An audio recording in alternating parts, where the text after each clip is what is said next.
Hi there, I'm Andrea Koppel, and it's time for coffee, the podcast where you get to hear firsthand what the jobs and careers that interest you the most are really like. Hey there, Java junkies. Welcome to another K-Cup mini episode of Time for Coffee. By the way, K-Cups come in 3 sizes, single, double, and triple shots, or roughly 1 minute, 5 minutes, or 10 minutes in length. So if you don't have time to throw back an entire caffeinated career conversation, these K-Cup mini episodes of T4C can give you a quick caffeinated fix, whether you're on the go or you only have a few minutes to binge. So grab your mug and take a chug, because it's time for a caffeinated career single shot K-Cup with my guest, Eve Rosenbaum. Now, Eve, you've already alluded to your time as an undergrad. You went to Harvard. You were a psychology major with philosophy as your minor. I guess you call it a secondary field. Did you know what you were going to do with those degrees when you graduated? I didn't know specifically what I was going to do. I knew I wanted to get into sports and ideally into baseball because that's the sport that I played and I grew up loving. But definitely I had some internships in college in baseball that sort of pointed me in the right direction. So I knew I wanted to be in sports, but I didn't know specifically what I wanted to do. So talk about some of those internships, the extracurriculars. I don't know if there were any other clubs that you were involved in that you, in hindsight, now see actually that really was helpful in helping me to plant the seeds that positioned me as a strong candidate to break into this field. Yeah, so I played softball, which was a huge help. I was also involved in the Student Athlete Advisory Committee, which was a bunch of students at school, student athletes who we would meet, I think it was every other week, to give feedback to our athletic department and feedback to the NCAA. And then I also helped our softball team organize some community service events. So I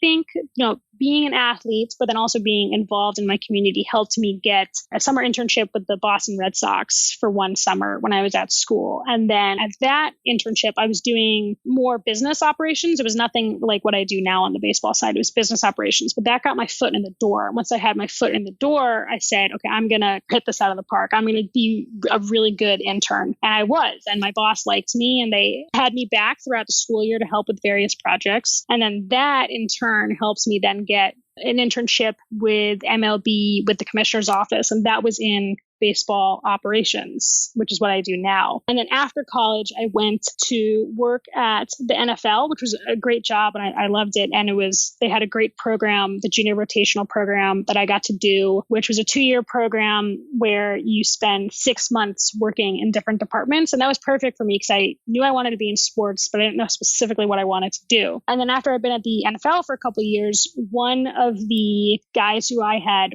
worked with at Major League Baseball when I was an intern just called me up one day and said, hey, I work for the Astros now. I remember that you were a really good worker and you loved baseball and I'm looking to hire someone. Do you have an interest in coming to work for me? And that's how I got here to the Astros. So definitely it was, I laid the groundwork by being an athlete and being involved in my athletic community. And then once I got an internship, I got my foot in the door. I just worked super hard every single day to make sure that I was the best and that I was valued. And so far, that's worked out well for me. So what did that look like, Eve, when you were an intern? When you say you worked super hard, what were you doing? Like, what kind of hours were you putting in? And what were you doing on the job to make sure that your supervisor and that your colleagues recognized that you were someone who was willing to do whatever it took? Yeah, so I have to think back to however many years ago this was. But I remember, I'd get in at 9 in the morning when most jobs start and then stay until the very end of the game. And so those were Red Sox games over the summer. They're going to 10, 11 p.m. So that's a long day at the ballpark. But I was doing that whenever there was a home game. When there wasn't a home game, I was still, coming in at the normal time and probably leaving around 6 or 7 p.m. I never left right at 5. But as an intern, they want to make sure you don't work too much because you are just a summer intern. So I think I was probably leaving around 6 or 7. And I was given a main project to work with the public transportation company in Boston to try and come up with some better ways to advertise options for getting to the game. And I just remember learning everything I possibly could about it. I walked around to local businesses to ask for their opinions. I was drawing maps of parking lots that were available around the ballpark. And I put together a presentation for my boss and he loved it. And he eventually let me lead the meeting with the public transportation company that came in. So it was a lot of just working really hard and putting my mind to tasks and getting the trust from my boss to lead meetings. So that there was that. And then also we had a ticket selling contest. And I remember I won that. And that's a big thing in sports. A lot of people start off selling tickets. That's how you get fans into the stadium. And so I think winning that ticket selling contest was an indication of people that I was a hard worker and I was going to do whatever it took to be successful at this internship. Yeah, I'm looking at your resume right here, and it says that you partnered with Latino community leaders and organizations to win that. Yeah, I was really just going through my network, finding people who might be helpful. And I found some people. We were selling tickets to a soccer game, actually, that was happening at Fenway Park, not even a baseball game. But I found some people who had some good connections. And I remember getting in the car with them and driving on weekends and going out to communities and going to community centers and talking to people and telling them about this game and selling tickets to them in person. It was very old school. And I think, the fact that I was willing to do that on my summer vacation stood out.